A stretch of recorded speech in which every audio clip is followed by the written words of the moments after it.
Hi, it's Meg from Meg's Garden Papercraft, and I'm here with my very difficult book. Every now and again you get a book that just doesn't want to get made, and you put it down and you pick it up and you put it down, and it just doesn't work. And I found the answer to that. Let's start with the dimensions. This is 6. So we've got 12 and a 6. So you get 2 pieces of paper out of a cardstock. We've got the stripe on the front. I had picked this one, this ephemera, with the clock hands and the Mocha cardstock as my cover. I had put the stripe on the Mocha cardstock, and I put it on the inside flaps, and on the back. No black. And it was just so boring. So I pulled out some black cardstock. You can always do spiff up with that. So I added another layer on the front, and another layer on the spine, and another layer on the back.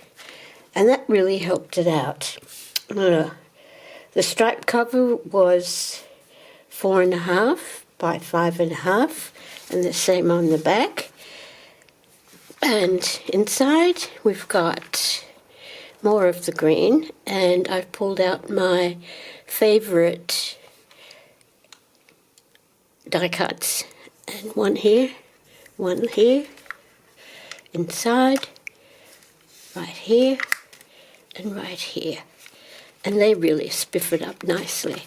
And then on the back we've got a piece of black cardstock and then some ephemera. There's 1, 2, 3 ephemera, 4. So that's an interesting back and a pretty interesting spine. The spine is 1.5. Now inside we have one of the collage ephemera, and there's another one here.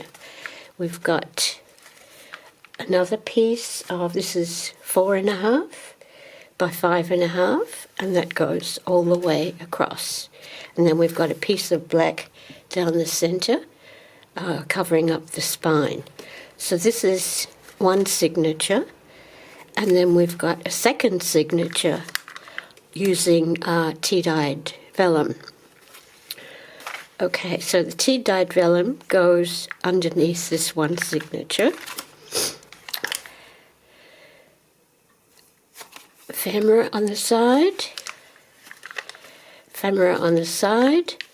and then we've just got a flap here, and we've got another die cut and some more ephemera here. And while we're here, this is the back inside cover. And we've got a vellum envelope here, and cut and creates. There's 1, 2, 3, 4 of them there. So eventually this little book came to be quite interesting. Now inside this one ephemera, one signature, we've got vellum envelope and ephemera there, and we've got ephemera there. And then here we've got some black cardstock and another little vellum booklet.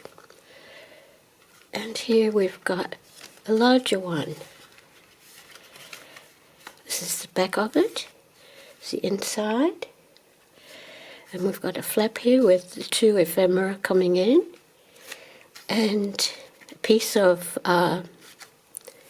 the Mocha, and then a mounted cut and create, and one behind it, and a key.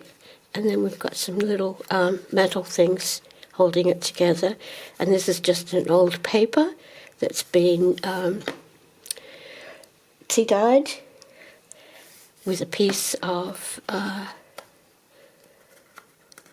die cut going through it, and then that's it.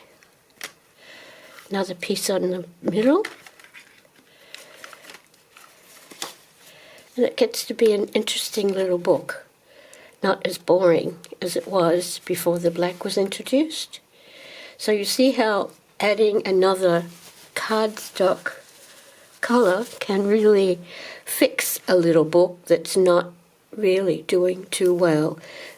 I think mainly because the Mocha and the ephemera are all in the same shade, so it needed some picking up.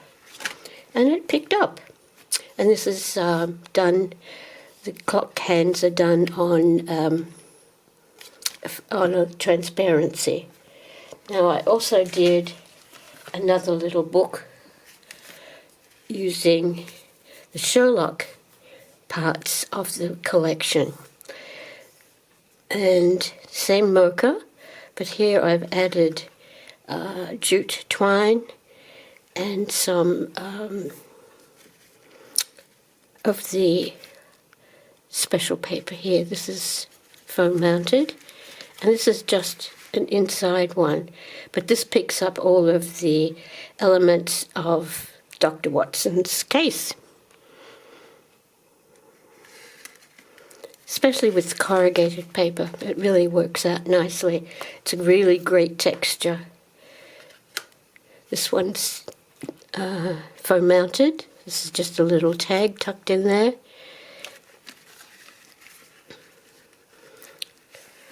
Another one of these little metal elements. I'm not sure what they're called or where they came from, but they've been in my little box of stash for ages. And this is a great little card for giving to someone who's a really Sherlock Holmes and Dr. Watson fan. They're up on my Etsy channel, and I'll put all the elements and the measurements up on the YouTube channel. So that's it for now. Next time we're going shabby chic. I've decided that I really need to change from the vintage. So have a look at all the papers, and I'll talk to you soon. Bye for now.